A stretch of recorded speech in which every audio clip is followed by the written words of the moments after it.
As I mentioned in some of my other videos, I've been on a spiritual path for a long time. I personally known a lot of people in spiritual movements. I have observed many more people. I have read a lot about blogs, people's blogs, their videos, about how people react to the spiritual path.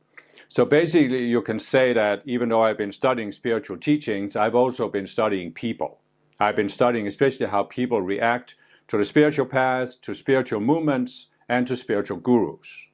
And when you have observed this for so long, you start to see certain patterns. And one of the patterns that you see is that there's a general tendency that when people first find the spiritual path, a spiritual movement, or spiritual teaching, they are very enthusiastic. It's almost like a whole new world has opened up for them. Many people feel like I finally come home. This is what I've always been longing for and dreaming about. Unfortunately, what you see is that there's quite a large percentage of people that after this initial enthusiasm, they're disappointed. Something happens that disappoints them, and some people react by going through a struggle, and sometimes it can last for years before they find some kind of balance. Other people get angry, feel unjustly treated, and they leave a spiritual movement, and sometimes they manage to find another spiritual movement after some time, but some people just leave the spiritual path altogether. They have this initial enthusiasm, they see actually the value of the spiritual path, but after some time they get disappointed and they leave and they give up on it completely. And what I have come to see is that these reactions they are sort of almost inevitable, especially for people who have grown up in these modern consumer-oriented societies. But it would be easier to overcome this reaction if you just took a look at what causes the reaction. And what causes the reaction is that we have certain expectations about the spiritual path. And they're simply not realistic expectations. You could even call them toxic expectations because they color the way we approach the spiritual path and they set us up for disappointment. It's almost inevitable, especially for those of us who have grown up in these consumer-oriented societies. And so my goal for this series of videos is to give some short talks about the expectations that we have, the toxic expectations we have when we find a spiritual path, how we can take a look at these, let them go, and that means we can then approach the spiritual path in a much more constructive way that will give us a steady progress, steady upward results that basically we have our reward from these results we are experiencing.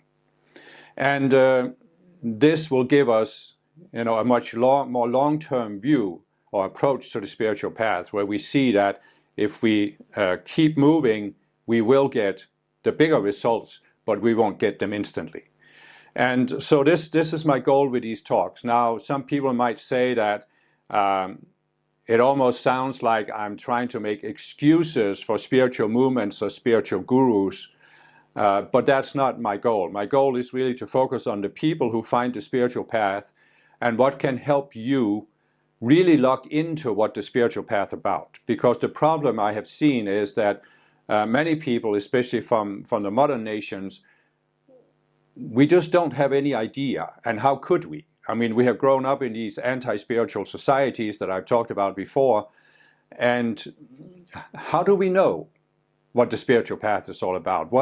What foundation do we have for knowing?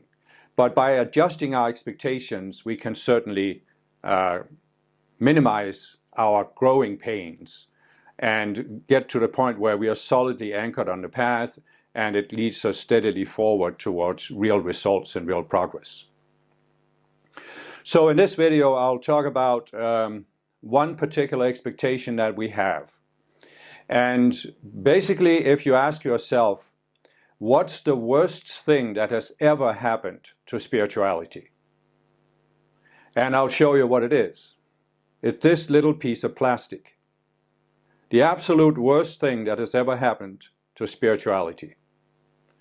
Because what has these credit cards done for people? They have given them the promise of instant gratification. You whip out your piece of plastic, you pay the fee, and then you're supposed to get results. The results are supposed to be guaranteed. This is also what our consumer society promises us.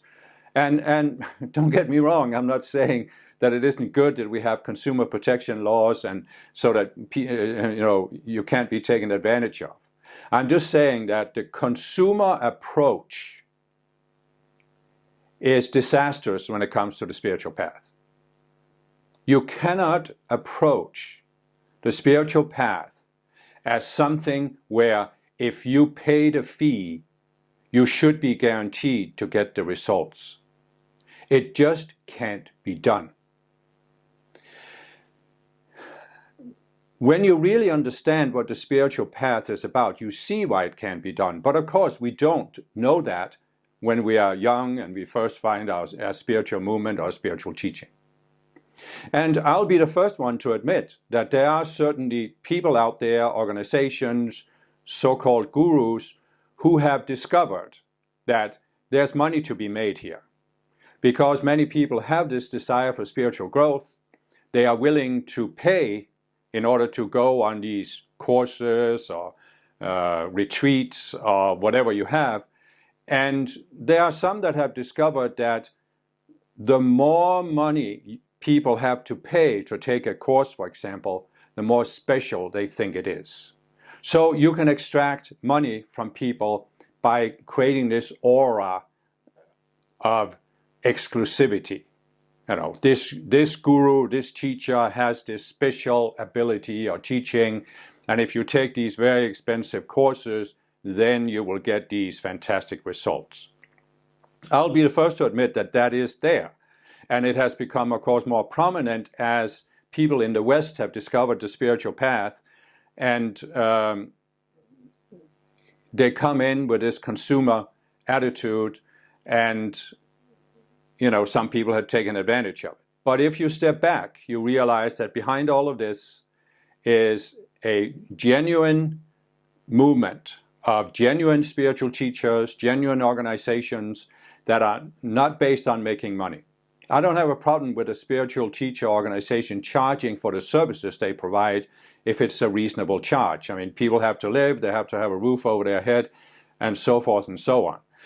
But what I'm saying is that behind all of the outer consumerism, the flashy stuff, there is a genuine spiritual movement that is simply aimed at helping people raise their consciousness. And if you want an example of this, read the book Autobiography of a Yogi by Paramahansa Yogananda. It's an old book, but it talks about the spiritual path and genuinely walking this path. So what I'm saying is that there may be an overlay of this flashy, consumer-oriented spirituality. But underneath it is this very genuine movement. And the genuine spiritual teachers and movements are based on giving people a long-term process of achieving real results in terms of raising their consciousness. The essence of the spiritual path is raising your consciousness. And the essence of raising your consciousness is that you come to see something you don't see now. But here's where people often go wrong. Coming to see something you don't see now doesn't mean studying a spiritual teaching and understanding something about some far-flung spiritual law in the cosmos. Coming to see something you don't see now means seeing something in your own psychology, in your reactionary patterns like I've talked about in many of my breakthrough videos. You come to see, why am I reacting this way, and you overcome it. When you see it, you distance yourself from it. So this is what the spiritual path is all about.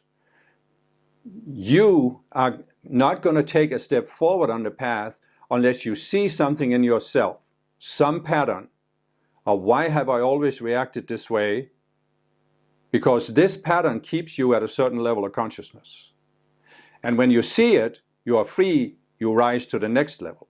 But at the next level, there's another pattern, or as I've talked about in some of my breakthrough videos, there's another subconscious self, which you then need to come to see and then you take the next step up. So in other words, the spiritual path is this step-by-step process of unraveling these subconscious patterns that are holding you back.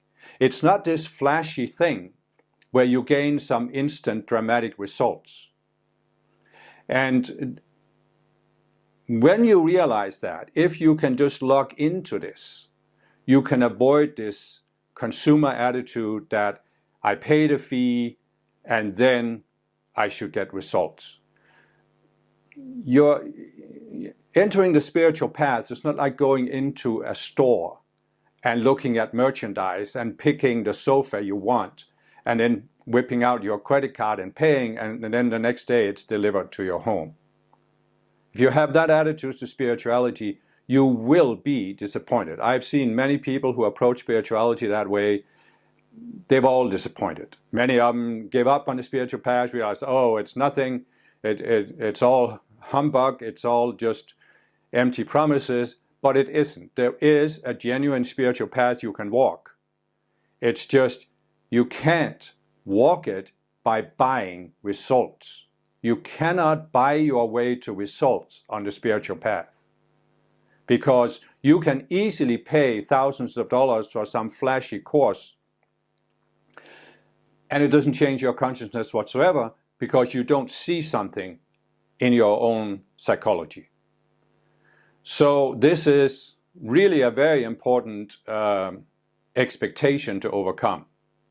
If you can overcome this one expectation, you will make it a lot easier for yourself to walk the spiritual path, to study spiritual teachings, to engage with spiritual movements, other spiritual people, and spiritual teachers or gurus. So I hope this has given you at least some